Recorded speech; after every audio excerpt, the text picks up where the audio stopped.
Episode 64 is live, coming at you from the Hustle and Flow studios in Palatine. And we want to start off by apologizing for some technical difficulties last week. For all our loyal followers on YouTube who are wondering, where were the smiling faces of Stacey King and Mark Shanowski last week? Well, we had a little bit of a technical snafu. We don't want to point any fingers, but it's all Tim's fault. Tim was in Dubai. Yes. He locked us out of the computer. We were scrambling like ants trying to get the show on the air. Now you guys finally realize I'm the linchpin. You know what? We don't like to snitch. But we are going to drop dime. It was Timmy Whispers. He was the reason why we weren't on YouTube. Yeah. Okay. And then DJ Pavel, he scrambled and we were able to get the audio version out to all our listeners, Bulls Nation, America. We really, it was a really bad situation. We almost didn't get on at all. We scrambled and Pavel found a way to get us going and get us back on there, did some work on YouTube. We didn't get Nick's face on there. Our faces weren't on there, but trust me, they'll be on there this week. Yeah, so we're happy to be back live and in color from beautiful Palatine, Illinois. And our guy, Timmy Whispers, you can't really see with the lighting in here, but he's a little bit red, a little bit lobsterish from being in Dubai. Yeah. Tell us about your business/vacation trip to the United Arab Emirates. It was great, and before I left, I did plan that power play just so you guys understood. Sure you did. So we can see how important you are to the show. It's before the trade deadline. Oh my God! Well, Tim, we might be trading you. You know what? You almost got on. Second round draft. You were almost cut. You were almost cut. We used to have 5 people on the box, and we had to make a few adjustments, and now we got 3, and it almost came down to 2. Oh yeah, when I was riding that camel, I was laughing to myself. Yeah, like, I got these guys. Yeah, what is the time difference? Because we tried to get hold of you at 1 in the afternoon here, which would have been what time in Dubai? About midnight. So your excuse is you were sleeping. You never got the text? Yeah, I'd already been to the Irish pub, the only one in town. Okay. The guy flies all the way. How many hours was it? 12 there, 14 back. 12 hours, America, to go to an Irish pub. Wow. As many sights as there to see in Dubai. He wanted to go to an Irish pub. You said you have to go undercover. You're not supposed to drink in Dubai, so they have to have these speakeasies where you go. No gambling, no drinking.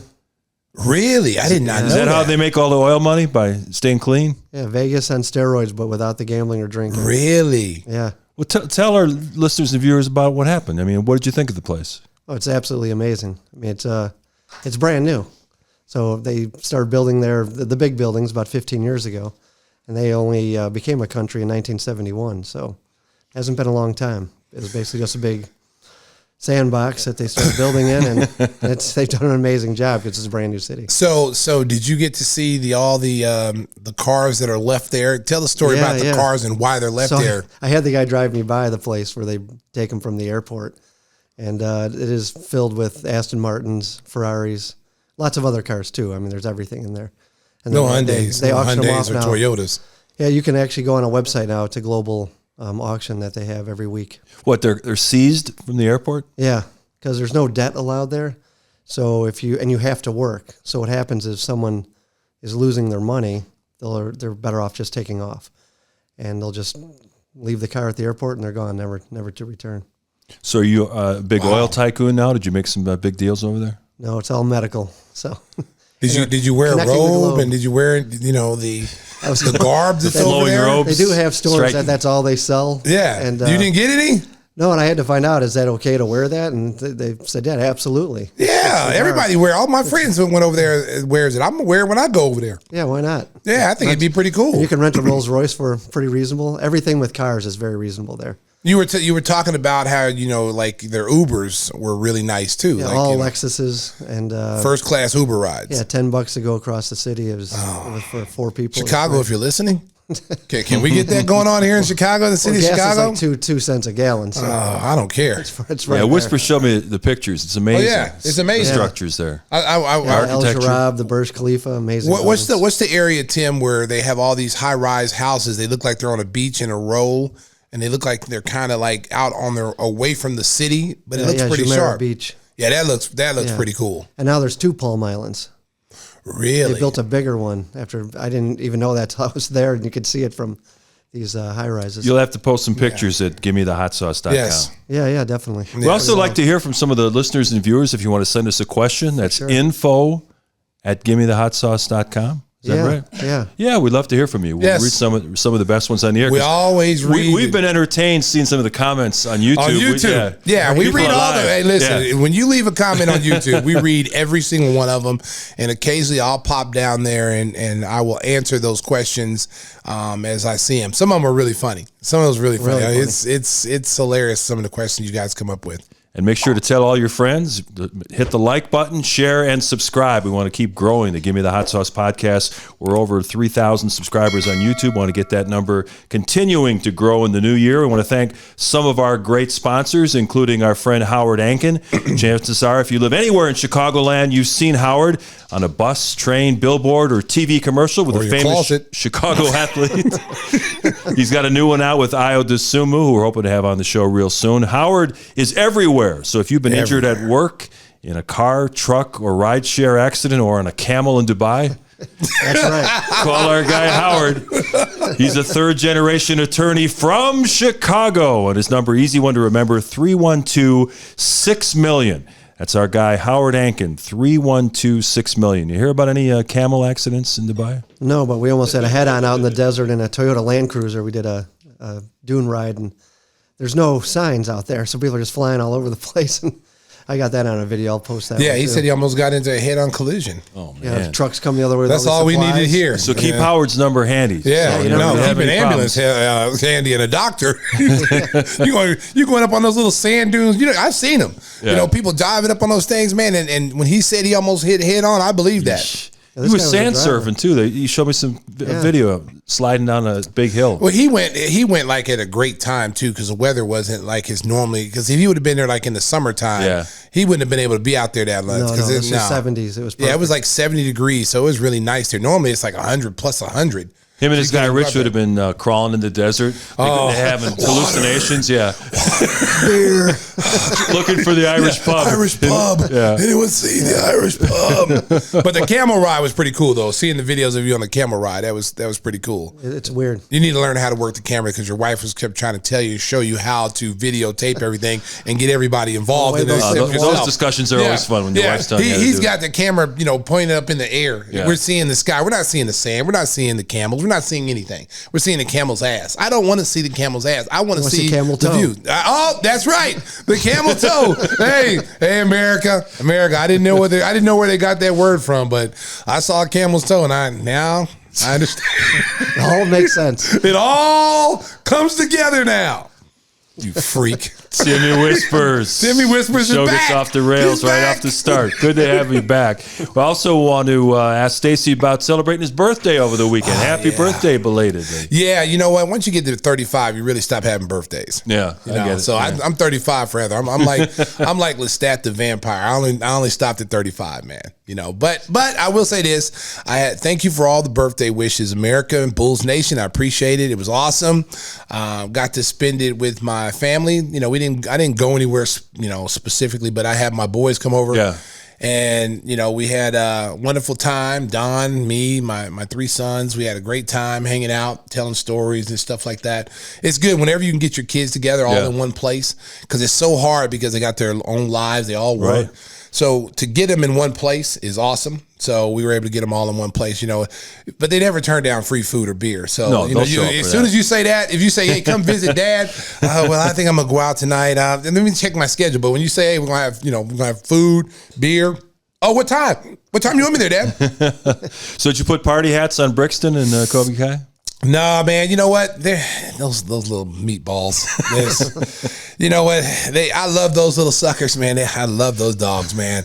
But Kobe especially. Kobe is he is starving for love. He's one of these dogs that wants you to hold him, wants you to squeeze him. But the problem is he doesn't want anybody else to get any love. So if Brixton comes up and gets on my lap and wants to be petted, he'll knock him off, paw him in the head, knock him off. He's very jealous of anyone getting the attention. He could be dead sleep in his little bed, mind his own business, and then Brixton will kind of sneak over, I'm going to sneak over and get petted by my dad, because I don't get this love from my dad very often, because that little selfish son of a bitch over there. So he comes up, and then all of a sudden, Kobe will wake up and will run over there. and then slap him in the head and push him down, and then he'll want. You got a bully in the house. Yeah, we got a bully in the house. I liken it to prison. Like, the other day, Brixton was eating something. He had something in his mouth, and then all of a sudden, Kobe came and just took it. Like, give me that. Give me that cornbread. You're not going to eat that cornbread. Give it here. Give me that fruit. That kind of thing. Just punking him. And Brixton is older. And I'm thinking, but Kobe's big. Kobe's a big dude. He's weightlifting. Yeah.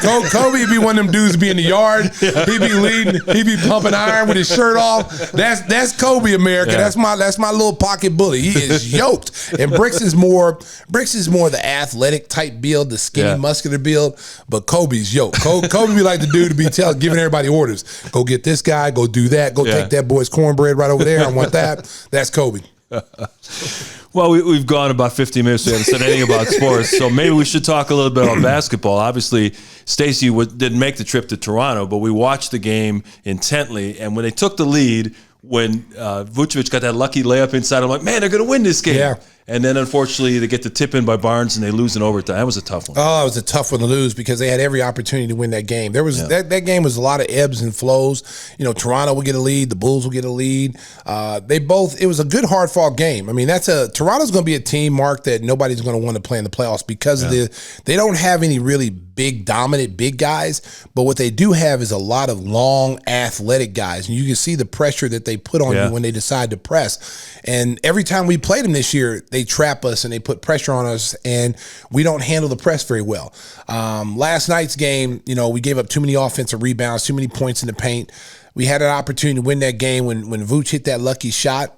When the shot was running down, as the shot clock was expiring, and to for them to, all we need to do is get a rebound. Yeah, that's all we knew. They got 22 offensive rebounds, and that's when when I watched that play, and I don't point fingers at anybody, but in that situation, all 5 jerseys have to be in the paint. Mm-hmm. There was some guys leaking out. And there's no reason to leak out because where are you going? Yeah. You've got to get in there and help rebound the basketball. And so, it's one of those bang, bang plays too. It was like, it was a quick hitter, boom, boom. And then, he got the tip in, and they've been getting offensive rebounds all night long. And that's something that's hurt the Bulls all season long is second chance opportunities. But their ability to score neutralize that against certain teams. But against long athletic teams, especially down the stretch, you got to rebound as a committee. It's not just 1 or 2 guys. It's 5 guys in the paint making sure we come up with the ball. And it was Scotty Barnes who got the tip in to force overtime, and he has a story that's very similar to Patrick Williams. He was the 6th man when he began his 1 year at Florida State, then eventually moved into the starting lineup and was drafted number 4 overall by the Raptors, just like Patrick Williams drafted 4th overall by the Bulls. And I think Bulls fans are thinking, man, if Patrick Williams can be like Scotty Barnes, we really got something here. Well, I think Scotty Barnes is a little bit bigger than him. I mean, as far as physically bigger, because he played the center spot last night, and that kid's going to be a good player. I mean, he's a guy that can handle the ball, he can rebound, he can score, he can shoot. I think the best thing that happened to him was Siakam being out early. And then he was able to establish himself in the Toronto lineup as being a guy that can do pretty much everything that Siakam could do. And now he's established. So he's one of their main guys. And, he didn't have the best of games last night, but he hit shots when they needed it. That offensive rebound was huge.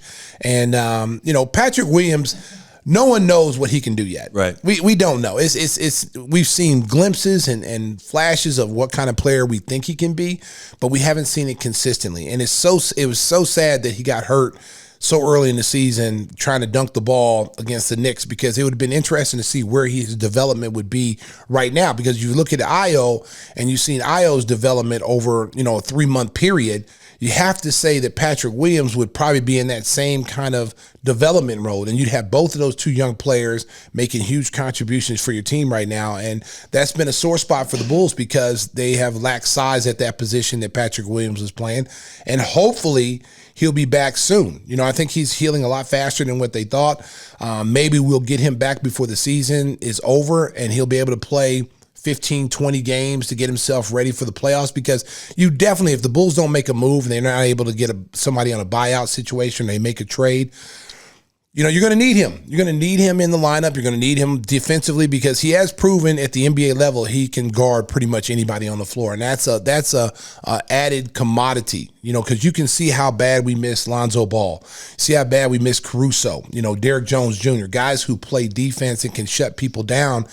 And the problem with the Bulls right now is they're getting attacked at the point guard position, at the guard's position. They're getting broken down at the top. And when they get broken down at the top, it's leading to easier shots and three-point shots and layups for big guys. And you don't want to have to score 125, 130 points to win every night. I mean, that's not a formula for continued success. No, not against teams that can score with you. Because at some point, you've got to draw a line in the sand defensively and say enough's enough, especially late game situations that, they've been playing late. They've been having a lot of games, late game, last 5 minutes where it could go either way. And that's when you want to see the development of the team, the toughness of a team saying, okay, listen, we gave up a lot of easy baskets in, the first 3 quarters. Now it's time to lock in, focus. Let's stay on our man. Let's not get caught in switch situations, because that's been a big, sore spot there, because when they come back in transition, if you watch the Bulls come back in transition, they're running back, but they're not running back to the guys they're supposed to be guarding. So you're automatically putting yourself in mismatch situations right off the box when the other team comes back down and they're trying to score. So they've got to, the big man is always, it's imperative that the bigs for the Bulls protect the paint first. Everybody else can run out to perimeter players, but I don't like to see Vooch running out to a point guard. I don't want to see that, because it takes your rebounder away and out of the paint and allows people to drive to the basket. We're 6 days away from the NBA trade deadline as we tape this on a Friday afternoon in beautiful Palatine, Illinois. What do you think? Do you think the Bulls will make a move? Or my personal opinion is I don't think that AK is going to trade Patrick Williams. I think he wants to see what he's got.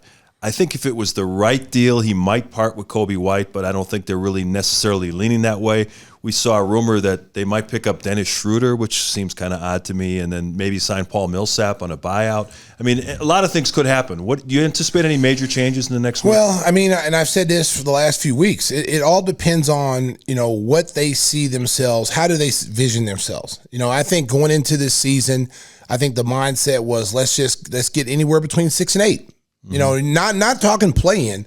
I'm talking legitimate 6 to 8. They're in the playoffs. And so they've exceeded all those expectations. From the very get-go, you knew this team was going to be very good. They were better than a 6-seeded team, okay? So now they've been number 1 pretty much all season long, And now you have to ask yourself, do we want to mortgage our future? Because they've already given up first-round picks to get Vooch and they moved DeMar. Yeah. So you got to ask yourself, how big is the window?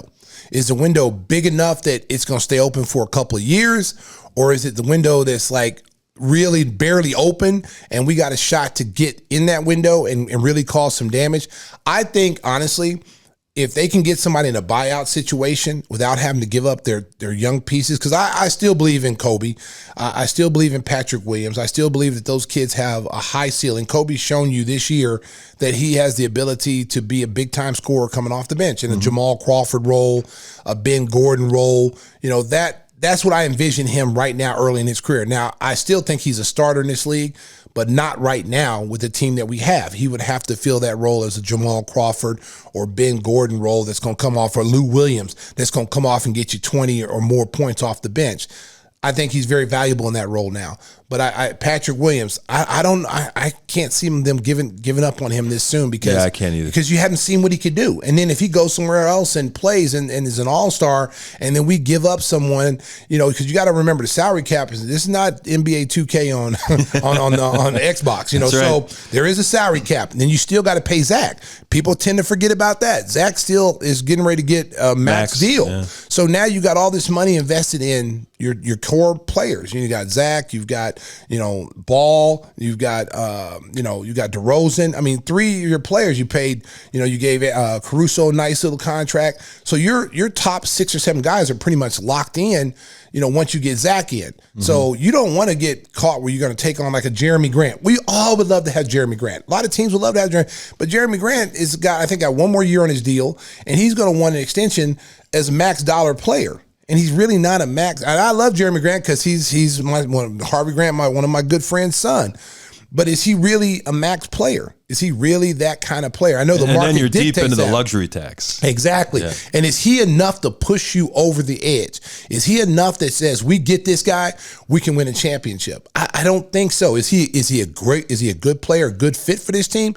Yeah. If I was going to do that, you feel like you had to make a move from somebody, I would say Stacey King playing the GM, I would look at a guy like Miles Turner.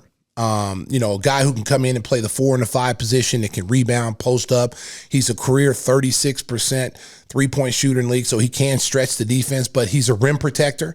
And what would Indiana want to part with? What do they want for that type of player? Patrick Williams. Well, because they're trying to give up something, but if you could finesse them into something else, maybe a Kobe and some expiring contracts, because they want to rebuild. They want rookie deals on guys. They want to rebuild. Right. They're at that point where they pay a lot of money. They're not winning. They're a playoff team that's constantly going to be 7 to 8 play in, and you're paying all this money and you're not getting what you're paying for. So they're ready to break up that team. A lot of teams are ready to break up. So, I don't think AK is going to do it, honestly. I think that the one thing I like about AK and Mark, they don't show their hand. Everybody else is talking. Everybody else is, the Bulls are this, and word has the Bulls. Those guys are not talking. They're kind of like the old Jerry Krause used to be. Jerry Krause didn't tell you anything until it was done. And I like the way they do business. You don't know what they're thinking. You don't know where their mind is going towards this team. But you can bet this. They are going to improve this team in the areas that they think that needs to be improved for them to be a winning team. And Zach LaVine, it was painful watching him try to play with those back spasms last night. And then his post-game interview, they put him in front of the Zoom cameras, and he was in so much pain, he was wincing while he was talking to the reporter. So we're taping Friday afternoon. I doubt if he's going to play against the Pacers. And you have to think long term. He played 42 minutes in an overtime game, and he was in a lot of pain. Yeah, and you know what? I felt bad for him because I knew he was in a lot of pain last night. He probably should have sat out last night. Yeah. But it was one of those gut check times. It's like, hey, my team needs me. The kid wants to win. He just got nominated, elected to the All-Star game again, and he wants to play. That guy does not want to miss games. DeMar doesn't want to miss games. It was a forced rest for DeMar, and that's one of those situations coaches have to look at and say, can we give this guy a couple of days off? Now, the good thing is that if you give him the night off tonight against Indiana, he has 2 nights to rest for Sunday's game. Another back-to-back. Which is Sixers and Phoenix. Yeah, you got Sixers and Phoenix. So it's like, do you just give him a couple days off, let him heal up, and then, take our chances on Sunday? And then Monday, I think, is it Monday we play? Yeah, Sunday, Monday. Yeah, and it's like 5 games. And against the Pacers, Sabonis is out, Turner's out, Brogdon's out. So that might be a game that you can rest him. And you want to listen. Billy's one of the better coaches in the league. He knows what to do, and it's just getting those guys to do it. Going to Zach saying, "Hey, we're giving you the night off because we feel you need rest, so we're gonna give you the night off." But I know Zach's gonna want to play, and that's gonna be tough. Mm-hmm. We'll see what happens as the Bulls get ready to take on the Indiana Pacers Friday evening. Coming up next, the NBA trade deadline is just fast approaching, and one of the guys' name was being thrown around is a former Oklahoma Sooner, Buddy Hield. Sooners, baby. Yeah, he almost went to the Lakers in a trade over the summer. He's still with Sacramento, coming off the bench. We'll ask Buddy about what he anticipates coming up. But before we do that, I want to remind you that when it comes to insurance for your auto, home, and business, make sure to contact the king of insurance, nationwide agent Jeff Vukovich at jeffvuk.com. That's Jeff VUK.com. And Stacy, remember, Nationwide is on your side. Adam and Robbie Hummel were in Toronto yesterday, and they didn't know what to do there. I think Adam was going to sing, and then he chickened out at the last second. Yeah. I give everybody confidence. I take the pressure off Adam every night. He never has to sing it, but when I'm there and he does sing it, he sounds like Pavarotti. Nationwide is on your side. I'm like, wow, man, the little guy with such a deep voice. Yeah. Then he said he was trained as an opera singer. That's right. Come on, man. Come on, stop it, Adam. You wasn't no opera singer. I need to see proof. I need to see some kind of award. I need some diploma that you went to the School of Fine Arts. I need to see it.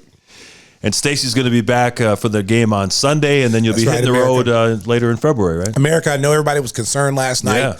They were wondering where your boy was. Bulls Nation, I am fine. I'm not having any kind of COVID situation. I'm fine. The reason why I didn't attend game last night in Toronto is because during the road games, we do the road games from WMAQ Studios, Channel 5 down in the city, because I'm not physically ready to travel yet. But good news. I'm not doing tonight's game. That's bad news. But good news. I'll be back for the Charlotte game, and I will start traveling after All-Star break. So that's dun, dun, dun, dun. Newsflash. Stacey King will be traveling after All-Star break. My first trip will be in Miami. Yeah, whispers he picks Miami to go back on Hey, the listen, road. you know, Mark. Man, Listen, Mark. Yeah. Listen, Pick 'em Mark. and Hey, choose 'em. hey, listen, both of you two. Listen. Hey, stop drinking Haterade. Drink Gatorade. It tastes better, okay? Stop hating on me because we're going to be in Miami, I think, like 3 days, baby. I'll be out there lounging like an iguana at the pool, baby. Drinking some fruity drinks. I'll be thinking about y'all while y'all freezing your asses off here in Chicago shoveling snow, baby. What weekend is that? It's like the 20, right after All-Star break. So it's like the 21st or something. It's like 3 days. We're there. Yeah. We're there because we have another game in Atlanta. So we're in 2 warm places, baby, for the whole week. The King is back on the road. And I ain't gonna lie. I purposely picked that trip. I could have came back. I could have came back for Charlotte. But nah. I want to go somewhere warm where I can have my feet can walk in the sand on the beach. Oh, Lord have mercy. Pull out the old That's where the new Speedo. Omicron variant that was growing. Pull out the old So you know Speedo. Oh, Lord. Oh, yes. So put some baby oil on. Woo. Be sliding around in my pool. Miami Crumb coming after you. Hey, listen. Hey, man. Listen, Miami, boy. Miami's nice this time of year. I'll be there too. Yeah. You going to be there too during that time? The 24th. Oh, we need to check. We need to check. You might be down at the some same overlap? time. You might be down at the same time I am. Listen, hey, call me. Let me know. Have your people call my people. All right, let's do that. Okay. All right. So they got a plan for a Miami getaway. Yes. Pavel, we're going to bring in Buddy Hield after a quick timeout here on Gimme the Hot Sauce. How about a little music? There you go. Yeah, DJ Pavel's back, baby.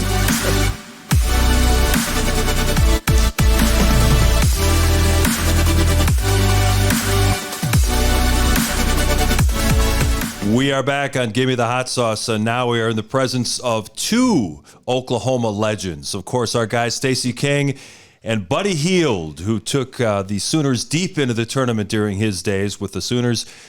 Buddy, thank you so much for joining us. Following in the shoes of Stacey King at Oklahoma, that's got to be pretty tough, isn't it? He's a legend down there. Oh, he's a legend. It's tough for sure. You know, Oklahoma fans, they always talk about their days when they were there. So, it's just hard to match it. I still would never beat them out because, they were the guys that start everything for us. So he'd always be above me no matter what the stats or numbers say. I appreciate that. But you know what? Listen, he almost single-handedly got them to a national title. I know. Single-handedly. He was on a mission that year. And it was so fun. It was so much fun watching him. I remember going there talking to him and just a great kid. You always wanted to see him do well.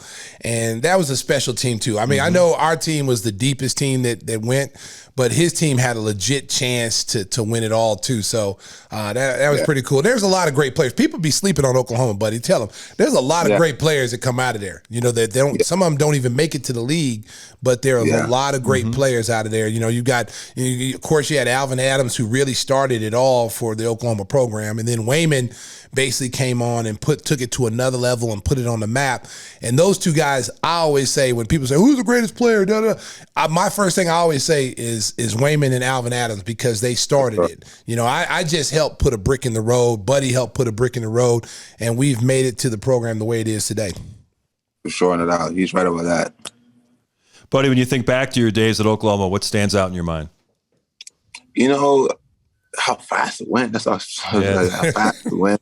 Like, as a kid, you always think about I'm going to college, I'm going to the Final Four, but then after that, your mind, thinking back in your mind, I want to get to the NBA. And after that, you just keep going fast as we year 1. You're learning the ropes, you're learning the town, you're learning the fan base, everything. And year 2, just like, okay, this is it. You got to make that next jump. And after that, 3, 4 just hit you like this quick, and he's like, man, I'm a senior already.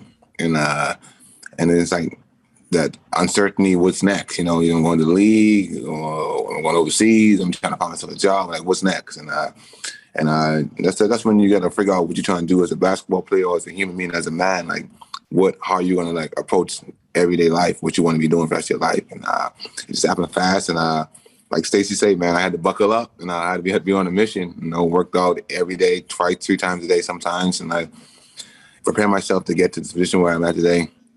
I think one of the things I felt when I was at Oklahoma getting ready to go to the NBA, like you kind of were thinking like, what is the NBA going to be like? Because when you're at Oklahoma, you're having fun. There's no money involved. You know, we all struggling. You know, we struggling to buy some pizzas. We struggling to get some food. Right. You know what I'm saying? So you get to that, you get so close to that next level. And you go, what is that next level going to be like? And I thought when I got my first year, you know, I went to a championship caliber team.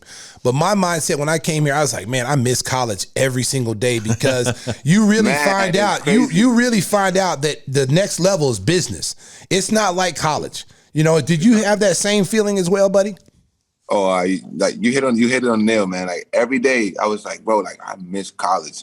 And like, and the point is, it's not like they were just saying like, yo, I don't want to be in the league, but it's just like, yo, you see how like college was just like, it was more like structured, you know. Yes. It's more like everybody's together and like everybody's like, yo, it's basically every man for himself, low key. Yeah, you know. But the plan is to win a championship, but it's like, yo, after that, like everybody's by themselves, you know. Like you really by yourself. Like college is more togetherness and like you around your friends and like it's just more of a better vibe. When you get to the NBA, it's like, yo, like you really by yourself. Like you go home, it's you home, either your brothers with you, and like, yo, you don't want to be doing that because you're so used to a custom lifestyle in college where you're so used to like practice, swim, stand in the gym, all that type of stuff. It was just different. So like you just get used to that grind and that lifestyle.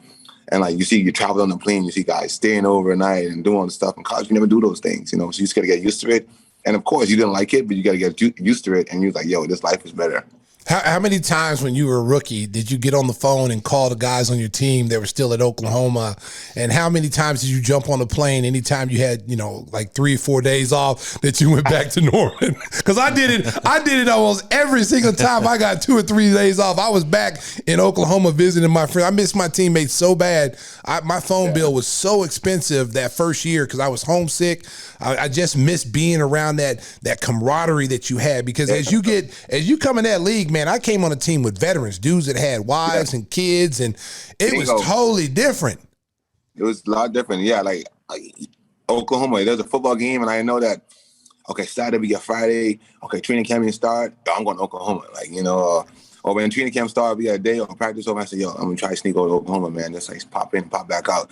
And then the point is, it just felt better being back in Oklahoma, like, and I know a lot of guys that did this too, like, it just feel better being at where you used to be because like it make you feel like, you know, relieve a lot because like you said, like being around those NBA players, like your new teammates, they have wives, they have kids, like it's just different. And he's like, man, like that means I got to be like this, and like, you know, eventually we can get to that one day, but like you was not ready. You was just culture shock to the environment, and but it was fun. Like, I snuck Oklahoma a couple of times. I'm not gonna lie to you, but I mean, and then the point is, and it helped me to find myself.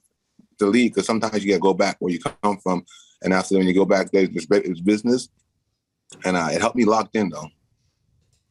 Well, buddy, you were drafted into the NBA by the New Orleans franchise, and it seemed like everybody loved you down there. They were excited to have you, NCAA tournament hero, and then the business set in. You get traded off to Sacramento. What was that whole experience like for you? You know, it was shocking. You know, it was so crazy. I had at the time I had my family came down. It was All-Star weekend, like, you know, the first Rising Star game. We all chilling, having fun. Like, you know, it was just a great weekend. You know, you just walk around the city doing all these pop-up shops, everything. Sunday, I went to the game. You know, I was finally going to the game. I was so tired. You know, the NBA life, you know, the All-Star weekend. You go out, you party, do all this type of stuff. Like, you enjoy the festivities of the All-Star weekend. That was my first time. My family's there. And I know I was getting ready to go out Sunday night. And after the All-Star game, I know I had to go I was planning to go run to the store to go get something right quick. And then I look at my phone, I saw that, man, that the ESPN update, you know. I was like, you know, like you always keep the NBA alert always on. Like on my phone, the NBA alert always on because the trade just happened, man, and I got the alert, you know. And I was like, bro, what? I see my name. I said Buddy Hield, Langston Galloway, and Tyreke Evans traded to Sacramento Kings for DeMarcus Cousins. I was like, oh, what's going on? So after that, nobody informed me nothing. Like, you know. So after I called one of my good friends, he's in the front office of the team, and he was like, I said, yo, did I just get traded? and he was like scared to tell me, like, yeah, that's true, B. Oh man. And I was like, I mean, like, really? I mean, like, are you all playing with me? Are you all serious? He's like, yeah, shoot me. He's like, man, like, yeah, man. Like, they want to go to DeMarcus Cousins. And they say, man, it's nothing against you, man. You're a young player. But, like, when the owners and stuff, I mean, like, the GM and stuff, they feel under pressure. They got to, like, make a decision, And at that point, DeMarcus Cousins was big, and he was, like, all-star, 5-time all-star, whatever. And he was, DeMarcus Cousins was the DeMarcus Cousins League. Everybody was a special player. And after that, I was like, man, like, I'm really out there. So I just bent back on my porch by my house. And I just started, like, I start crying. I said, man, like, first year in the league, I got traded. And I was like, I didn't know what to expect. And I was ready, and I was just on the verge of finding myself in the league. I was just trying to find myself because as a rookie, you just go through these, like, ups and downs, and you try to find the rhythm, and, like, it is hard. And after I said, man, like, going to another situation, get to Sacramento, it was like, like, damn, you have other vets, you got to learn new people. You're just getting used to your old teammates, you got to learn new people. I was like, man, like, this thing is all messed up.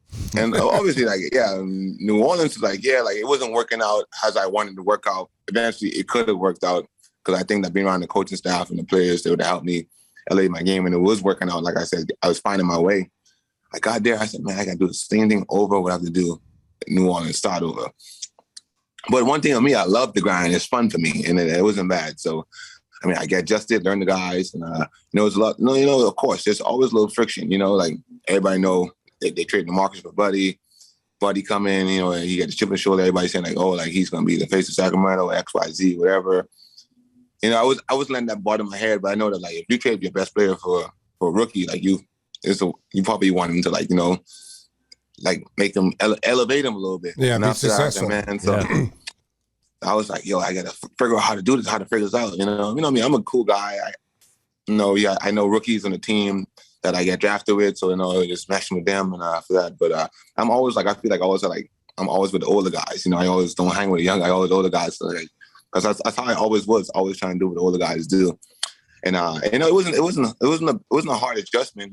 Just the hardest thing, just like trying to like get to know those guys because everybody's like in their own world and their own feelings, doing their families, and like that was like the biggest adjustment for me. And coming to Sacramento from New Orleans, it was like a totally different culture shock, So I was like, you're used to New Orleans, the food, Sacramento.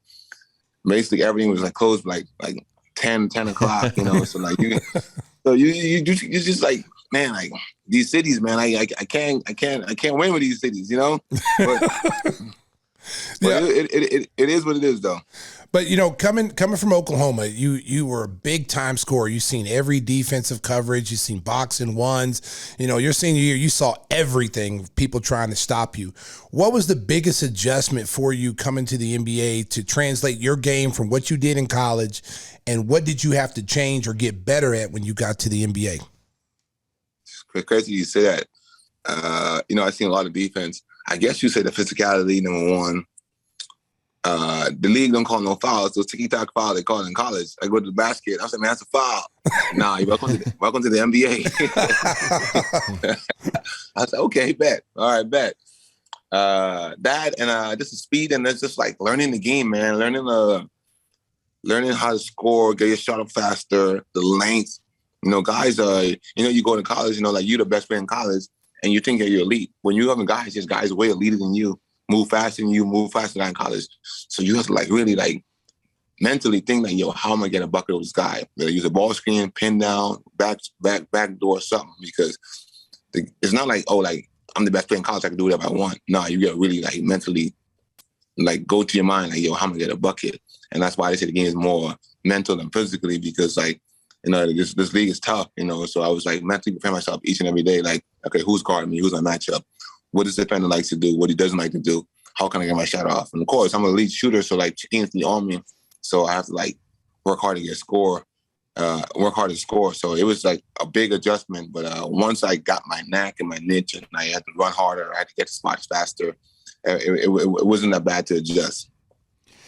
It's been quite a roller coaster ride in Sacramento. You've had multiple coaches, multiple general managers. You've had high lottery picks that have come and gone.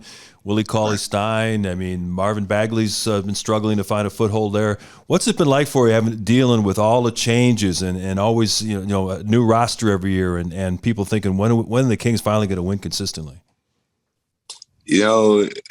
I'm trying to figure it out too. And the point is, it's the business side of it. You know what I mean?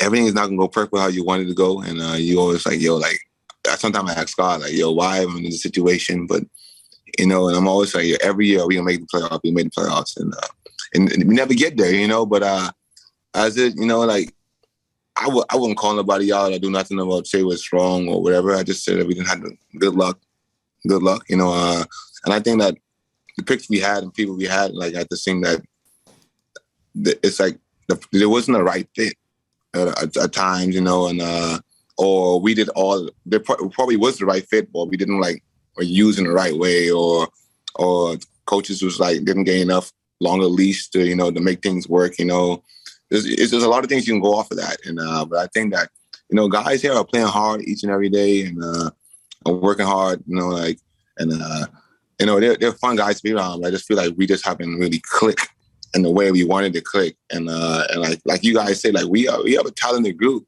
but it's just that we haven't figured out how to click. So I don't know what needs to happen, what needs to do. But I think that we have good, solid pieces, but we haven't been able to click, and that's been very frustrating on the front office and the players end too. Well, the thing that's so amazing about it is, and I don't think sometimes people tend to forget, you guys are one of the youngest teams in the league. I mean, I think you got maybe one or two guys 30 years old or older. So you got your core group of guys are still in their 20s. And right. Watching you guys play, I mean, you got a great point guard in De'Aaron Fox. I think he's one of the, top 10 point guards in the league. And so, you're a great shooter, and, you've got Harrison Barnes on that roster. I mean, there is some talent on that roster. Halliburton, who's, yeah. I liken Halliburton, De'Aaron Fox to, what, Dame Lillard and McCollum is in Portland. They're those kind of guards. They're interchangeable at the point guard position. They can attack you from anywhere in the floor. That's why it's just so amazing that you guys, and I watched you play. I watched y'all play Golden State last night. You guys play hard. It's like down the stretch when you need to buckle down a little bit and yeah. find a way to win. You guys haven't figured that out yet. Right. And as I say, that's why I say it's being a frustrating part. We have the capability of doing a lot of things, but it's not translating, and so I don't know what needs to be changed or what's in plan for the future. But I know something always have to change because something's not working, and we all know that. That's human nature. If you're still the same and you haven't improved, something has to change, and that's part of this business. Things have to change, and because everybody wants to win, so we all try to find what's best for the team and how can help us. How can we help this organization, this team, and the players get to the next level and get to the playoffs. Buddy, we all saw the rumors over the summer that there was a possibility you might have been traded to the Lakers. How close did that come to actually happening? Man, there's a lot of rumors, man. I don't know, man. I don't know. Of course, I would have loved that for sure. Growing up a kid, Laker fan, Kobe Bryant fan. The whole Bahamas is a Laker nation. Is Laker nation because of the way Michael Thompson, he was drafted there. Yep. So we all grew up Laker fan. Rick Fox was always there. So, it would have been a great opportunity, play with LeBron and AD and, being in LA, of course. But, just to play with LeBron and pick his brain and just see, just see how things would have been, But I understand it's a business league, and Russell Westbrook is a great player. And I wouldn't mind playing with him too because the way he's always aggressive, he's always savvy, he's a competitor, and I know he's getting a lot of scrutiny the way he plays and everything. But you want to have a guy like Russell Westbrook every night because he's gonna give it his all and he's gonna play and he's gonna put everything on the floor. And of course I was disappointed, but end of the day, business is business, and you can't let that affect you. And if it's meant to happen, it's gonna happen, And one thing in this league, opportunity always come back around again, for sure. Tell our listeners who don't really, they know you as an NBA player, know you at Oklahoma. Tell them a little bit about your background growing up in the Bahamas, and how difficult was it for you growing up in the Bahamas? I mean, I know it's nice weather, it's not too difficult, but being a basketball player, because it's not a basketball hotbed. And talk a little bit about your journey and how hard it was for you to, for people to see Buddy Hield as a basketball player from the Bahamas and take you seriously. I told everybody my story, and every time everybody asked me, like, yo, like, how do you make it go to the Bahamas? And I said, like, man, like, every day as a kid, it started off me. I used to live with my dad, and my dad, and my dad thinks I'm work out with my mom. So we moved to my grandmother, and I think that was the best thing that ever happened to me. And people might say, like, yeah, you were not around your dad, but, like, sometimes, like, stuff like that either make or break you, And that made me who I am the person today, because I had to figure things on my own. My mom had 7 kids. And, like, I was like, man, like, I got to do something, man. I was to be a track athlete. And I said, man, track is not making enough money, man. You got to be one of one. You have to be one of one. Like, that means you got to be the best of the world at what you do. And if it's not a 100-meter dash, you're not probably making a lot of money. Yeah. And we're going to keep it real. Yeah. So I was like, and as a kid, I was thinking about all that 10, 11-year-old. I was thinking about that. I was like, man, like, I be running track. And, like, I said, man, this is not it, man. And, like, and I started watching college basketball, and I just started seeing, like, like, the atmosphere. And I started watching Kobe Bryant. I started watching Allen Iverson. I said, man, I want to do what those guys doing. Because, and I was, like, saw, like, the money they were making. And not even because of money, but, like, they had fun. The fans was interacting with the fans was passionate about it. And I said, man, I got to be a part of this game. And of course, I didn't stop playing basketball until I got like 11, 12 years old, really. And then after that, man, as like my mom, like she never used to like me outside, because where I was living in the neighborhood we was living. And it was not a bad neighborhood. She just was a protective mom. And I used to go to the park. Every time she leaves the house, I used to go to the park, 7 o'clock in the morning, 8 o'clock in the morning, be in the park all day playing basketball. And then after that, nighttime, she comes, you can hear her van squeaking on the park. And everybody be like, yo, your mom's coming. And I used to get butt whooping every time. Every time I used to get butt whooping. I used to get my ass beat every time, because I was supposed to be home and the sun was down. And the sun down, you're not home, something wrong. Oh, and my grandma, she always snitched on me. I ain't seen Buddy all day. So I used to get whooping all the time. But that made me who I was today. I had to grind. I used to I was always a hustler. Growing up, I was always trying to find ways to make money. Whereas I used to like mow people's lawn for money. If my mom needed extra money, I try to help out, whatever I could do, because I worked so hard just to see her happy. And my biggest goal, as I want to get to the league, because I want to get a house. I want to make sure that she had a life, because a woman with 7 kids, she was pregnant at the age of 17. Man, she didn't really live a life, Yeah. She sacrificed her whole life for kids' lives. So I was like, man, like, I gotta like do something special for her. And my plan was to get to the NBA and make sure I get a house and make sure she didn't work a day in her life no more, and wherever she can relax, travel the world, do whatever she want to do. And whatever thing I did in the Bahamas growing up, when I go to basketball trips, I had to go in the corners and sponsor money, and like, but that all that sacrifice I did, that helped me make me and mold me who the man I am today. And it shows, a lot of, shows where I come from, because in the Bahamas, man, like, basketball is not, like y'all say, it's not the hot spot for it's a lot of short people lives there. And if you want to get out there, you have to grind, you got to separate yourself from like going out with friends, staying home, like just being like basketball skill wise, like the skill coaching is not there, I'll be honest with you. And like people might say like it's there, like, I had to work out each and every day with coaches early morning, 5 o'clock in the morning, just to catch up. And when I came to America, I was like, man, I'm so far behind, because these guys, them like 15 and 16, and like they were like way ahead of me, Yeah. So I was like, man, like I'm so far behind. So I had to work my butt off when I went to high school in Sunrise Academy. And like, I already had the work ethic, so I had to really like push and grind, because like I said, man, if I want to get to the NBA, I got to catch up with this dude Zach. So I mean, I got to work triple and double every day to catch up with these guys. And it paid off. It wasn't easy, but like end of the day, like I don't want nothing easy in life. I want to get everything the hard way. I don't want nobody spoon feed me. That's how I grew up in the Bahamas. We just gonna go there and grind for what we want, and we gonna get to, and like that mindset I had, like I was not stopping until I get to the league. where it would take me. So I was 25, 26, I was not going to stop. And I was just trying to make any way possible to get my mom a house and make sure she had to work a day in her life. Well, Buddy mentioned earlier during the interview that he got an NBA alert. We'll pass that along. We are taping the show on Friday afternoon. The Los Angeles Clippers are trading Eric Bledsoe, Justice Winslow, Keon Johnson, and a future second-round draft pick to Portland for Norman Powell and Robert Covington. Robert Covington is a Chicago area native, went to Proviso West High School. Wow. Yeah, so, Buddy, as you get the deadline coming up next Thursday, are you kind of wondering, am I still going to be in Sacramento when the clock strikes midnight? I mean, the only challenge, see, man, if I'm still here, just going to keep grinding out and trying to figure ways to make this thing work.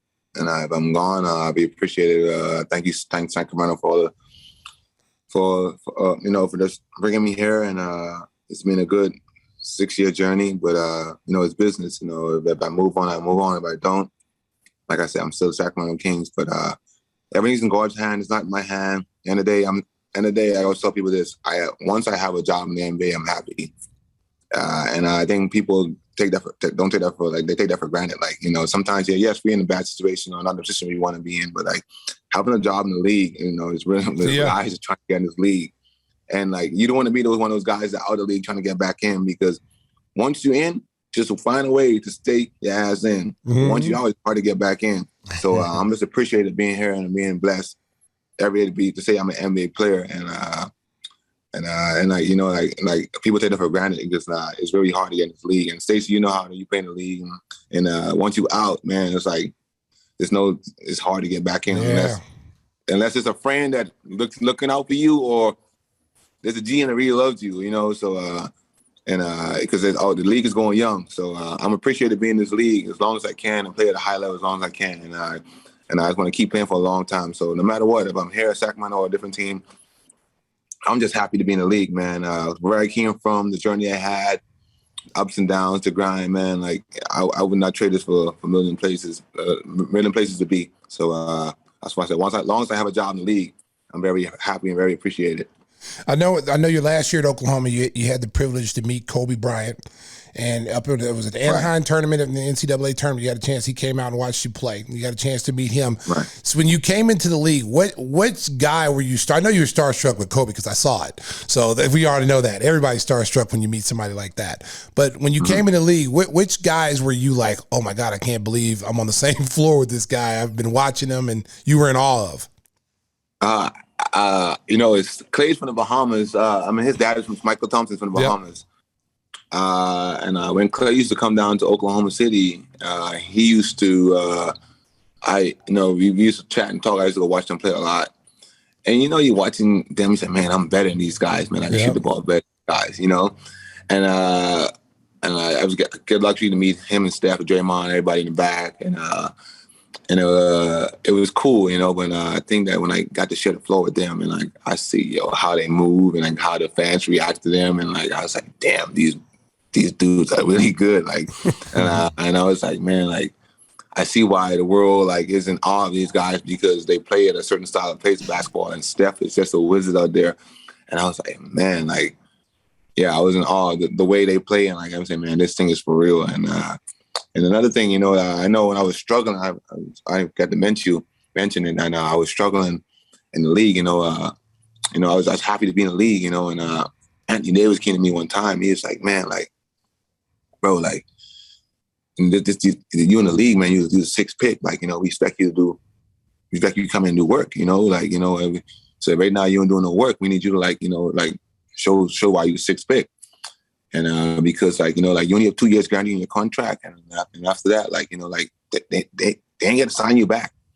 So he was like, man, you gotta step it up, man. You step it up, they just gonna find somebody else and they can play you and you be out the league.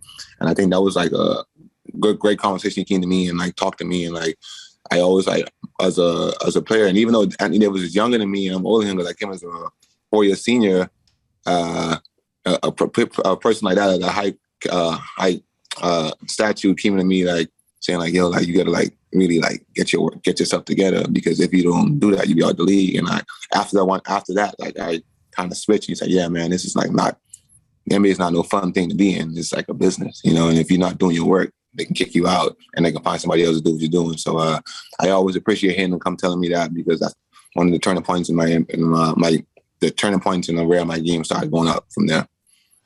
Well, Buddy, you've established yourself as one of the best shooters in the league, an instant offense guy, whether it's in a starting or a reserve role. We wish you all the best in Sacramento, and thank you so much for joining us on Gimme the Hot Sauce. Boomer Sooner, Buddy Hield. Well, hey, sorry for that, Stacey, man, but Stacey been trying to get me on the show for a long time. Hey, we'll send you some of his great hot sauce. I'm gonna send you some of my hot sauce. You like hot sauce? For sure, I love hot sauce. All right, we're gonna send you some hot sauce, and my signature hot sauce, and it's very good. It's very good. We don't do nothing half-ass in Oklahoma, boy. We bring it. We bring it. One of the best shooters of all time, baby. It's shooter history, baby. Buddy Hield, our special guest on Gimme the Hot Sauce. We'll talk a little football when we come back. Thanks, B. Y'all be good, man. Appreciate it, bro. Thanks, buddy. We are back on Gimme the Hot Sauce. Great talking to Buddy Hield. Fantastic interview, and he got the alert about that trade. Interesting, Portland selling off. They could have some big changes coming up. There's going to be a lot of teams selling off. Portland is in a situation where, the Clippers are in a situation they need small forwards, because most likely Paul George is going to be out of the rest of the season. And I think Kawhi Leonard is going to be basically out the whole season. So they've been struggling at the small forward position. So getting a guy like Covington and Norman Powell, both guys can play that position. Norman Powell can score and defend, two-way player. So that helps the Clippers, who just beat the Lakers last night. Yeah. Reggie Jackson hits a game-winning shot to win the game. And they've been playing pretty decent under the circumstances, losing two superstars. They've been playing pretty good. So this will give them a little bit of a boost going in, trying to get to the playoffs with the team that they have now. And Covington was a guy that was linked to the Bulls, maybe thinking he'd be a guy to be a good defensive wing for the Bulls. He would have. Because he plays the stretch four position now. He's really a natural 6'7", but he can guard bigger guys. Yeah. He can step out and guard. That would have been a good situation. But what do you have to give up to get a guy like that? What is it that the other team, like Portland, wants for that? We want your future first. It's like, he's not. No. He's 30-something years old. You're not gonna mortgage the future for a rental player that's only going to be here a year, and then we lose that first round pick or whatever. So you got to be very smart if you're general manager. The teams that need to sell and try to get under the luxury tax, I understand what they're doing. It's a free for all. Buy one get two free, because you get two. You think of, they gave up two players that basically play the same position. So the Bulls are in a different situation. They've got a team that wasn't even picked to contend. At the beginning of the year, not just Nick Friedel. We give Nick a lot of a lot of crap, but there's a lot of NBA experts that did not think the Bulls were a playoff caliber team. They thought they were a 10th seed. Maybe they'd be a play-in team. And now, here they are. They've been number one, mostly top three most of the season. And now they find themselves at number one. Now people want them to go out and make all these home run moves. That's why AK is who he is, and Mark Eversley and JJ Polk. Those guys are, they think things through. They don't rush and get put under pressure by what media thinks or what fans think, because this is the fastest turnaround I've ever seen any NBA team make. Seriously, like as long as I've been in the NBA and been a player and a broadcaster, this is one of the fastest turnarounds I've seen from a team that was, 11th fighting for a play-in game that didn't make it, and overhaul the entire roster, a whole new roster except for maybe two or three players.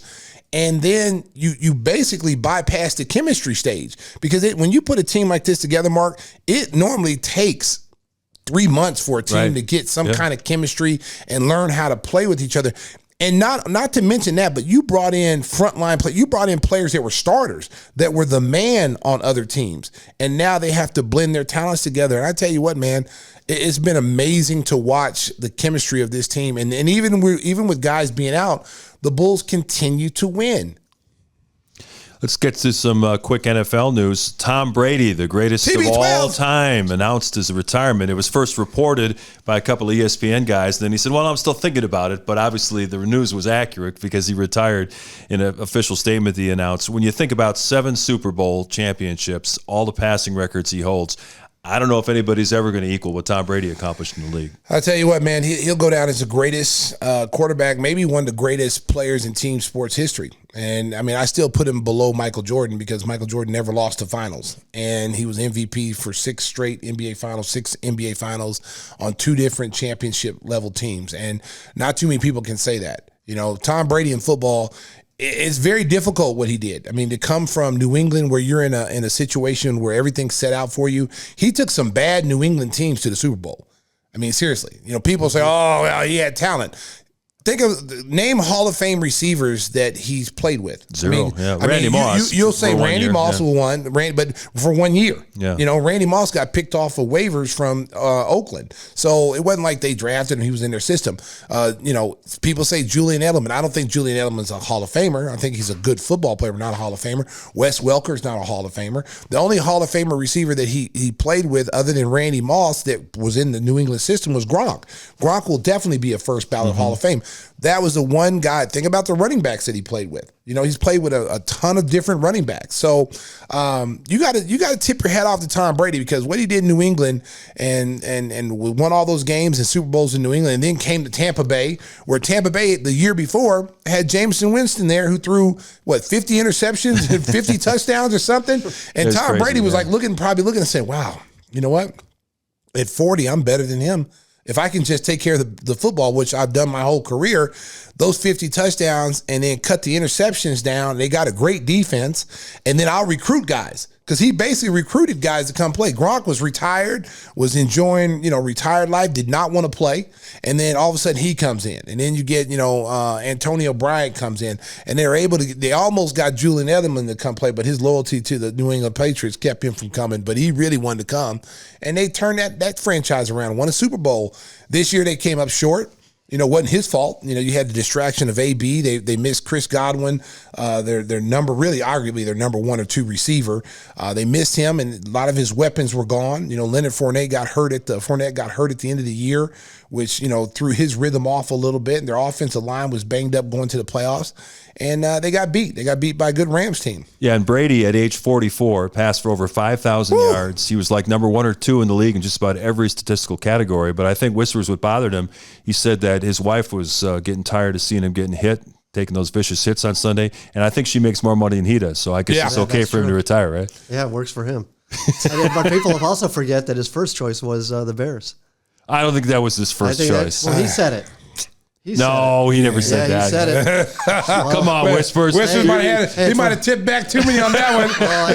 He might have heard Bucks, but he thought it was Bears. Going to the cold weather. Nobody knows how dry I am. Nobody knows how dry I am. He wanted to go to the Bears. Way to go, TB12. Oh, man. The Bears are one of the teams that were rumored when he hit free agency, but they never had it. The way their organization is run, there was no way they're going to. Who said he wanted to come to the Bears? Yeah, the Bears. Russell Wilson was the one that said he wanted to come to the Bears. Him too. That was one of his destinations. Everybody wants to come. To the Bears. Yeah, everybody wants to come to the Bears. It's not going to happen. But I tell you what, though, he had an amazing career. He did. He will go down as the greatest NFL quarterback. It used to be Joe Montana, but now, and I love Joe. But it's going to be Tom Brady. Now it's going to be Joe Burrow. Joe Burrow's got to win a few more. But I will say this. America. Broadway Joe Burrow with his America. Stuff. America. Did I not tell you? Go back a couple episodes. The Bengals did not tell you they were going to beat the Titans. Don't sleep on Joe Burrow in Kansas City. It would not surprise me if they won that game. And what happened? They won the game. And I'm going out. I guarantee they are going to beat the Rams. Let it ride. There's your parlay. I'm riding it out. They are going. Joe Burrow and Jamar Chase are going to beat the Rams. You heard it here on Gimme the Hot Sauce. Yes. Hey, before we get out of here, there was a big story that really bumped the whole Tom Brady thing off the headlines, and that was Brian Flores, was fired by the Miami Dolphins and has applied for different jobs, is suing the National Football League, citing racial discrimination and saying the Rooney Rule doesn't work, and he wants the league to take some responsibility. When you look, there were 9 coaching openings. 4 are still open, but 5 were filled by white coaches. And Stacey, it's a serious issue in sports and in life, and Brian Flores is putting his career potentially in jeopardy by filing this lawsuit. Well, it's very similar to what Curt Flood did for free agency in baseball. You know, he gave up, and he was a heck of a player, all-star caliber player, gave up his career for something he believed in, equality for, you know, African-American players and free agency to be able to go where you want. Sometimes people do that. You know, sometimes, you know, the cause is bigger than the paycheck per se. And I give Brian Flores a lot of credit because, you know what, it'd be different if he was a bad football coach. You know, you look at what he did in Miami and with the talent that he had down there, you know, it was obvious they wanted to lose. It was obvious they wanted to lose. This guy coached them to almost making the playoffs the whole time he was there, you know. And I know people look, oh, he was 8-8. Okay, have you looked at that team? You had a rookie quarterback in you, and, you know, he was injured, and you had to, you know, put in someone else. You know what? Listen, at the end of the day, when you look at the leagues, you know, you look at the NBA. NBA is so far ahead of all the other leagues when it comes to hiring African Americans in prominent roles, whether it be coaching, general manager, and the league is predominantly African American players. They are Adam Silver and David Stern. I mean, they do a great job of making sure there's diversity in the NBA. They do. I mean, tops heads above everybody else team sports. The NFL's behind, you know, and I know the argument that, you know, put the Bruni rule in, and that's, you know, that was getting African American coaches interviews.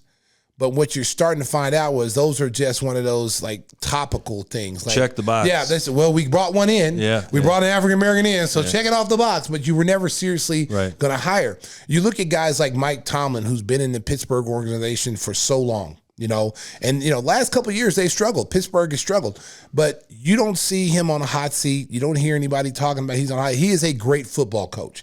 He's had his tree is as far as assistants are concerned. It speaks for itself, you know, and it doesn't matter if you're black, white, green, blue, or yellow. You know, everyone should have the same due process when it comes to interview. If the guy is green and he's more qualified than the black or the white or the brown or whatever, then he should get the job. Okay. And if his record and he blows away his interview, because a lot of things nowadays, people go off interviews. How are you in the interview? You know, and let's say, you know, you got a guy that comes in and he's a terrible football coach, but he blows you away. You know, Urban Meyer. Prime example.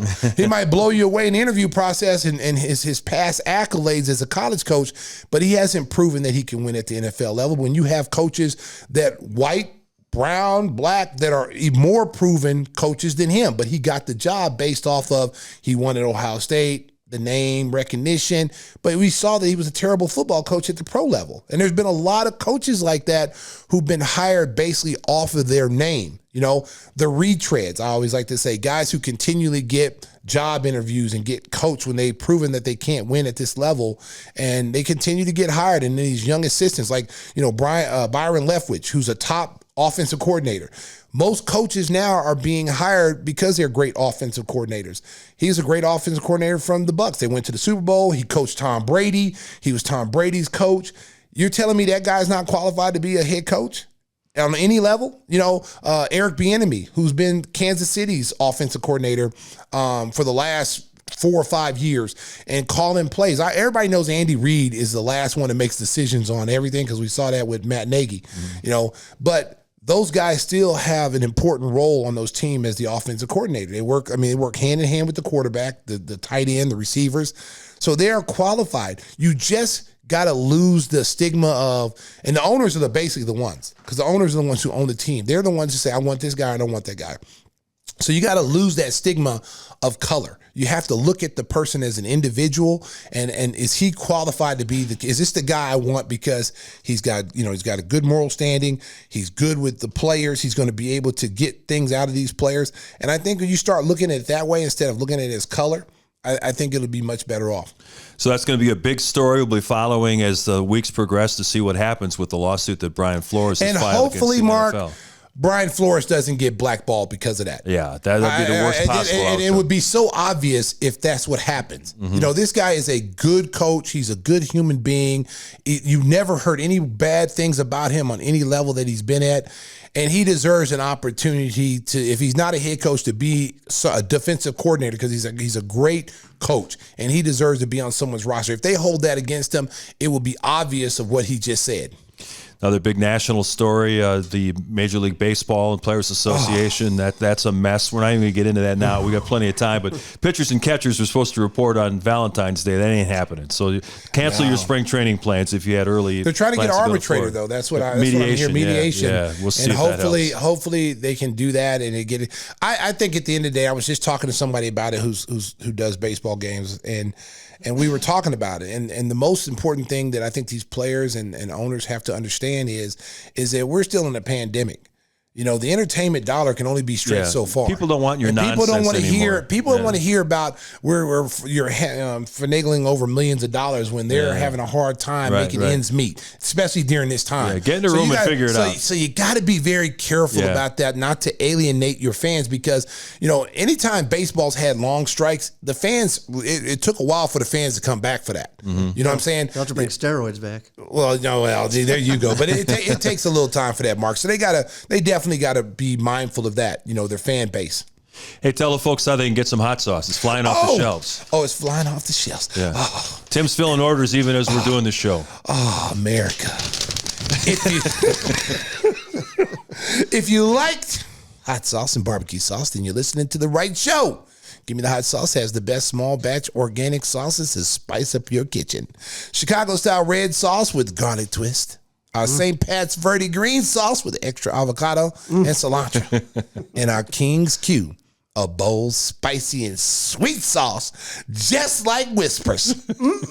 Use code HOTSAUCE21 to get 21% off your first order. That's HOTSAUCE21 for 21% off. Order today for the holidays. The holidays? What holidays? Super Bowl Sunday. Super Bowl Sunday. Yes. Yeah. That is a national. This is like what is it? Ron Burgundy. Just keep reading. Yeah, just keep reading. We're just keep reading what they give you, buddy. We want to thank our guy DJ Pavel. For manning the board, doing a great job as always. And as Pavel always reminds me, make sure to like, share, and subscribe. Give me the hot sauce on all your favorite podcast carriers and YouTube. Right, Pavel? Right. And she'll like it too. Stacy and Dawn are going home in Windy City Limo, so make sure to tell your friends about that. Windy City Limo provides championship service. Making a reservation is so easy, it's a slam dunk. Let Windy City break the full court pressure of traffic and get you to your destination in style and on time. Contact Windy City at 866-94-WINDY. That's 866-94-WINDY. And remember, she'll like it too. Pavel, how about a little music on the way out? There you go. Yeah. Oh my goodness. Drive home safely. Chicago. BP. Thanks to Buddy Hield. Thanks to everyone. We'll be back with a new show next week. Oh my goodness. Give me the hot sauce. Bill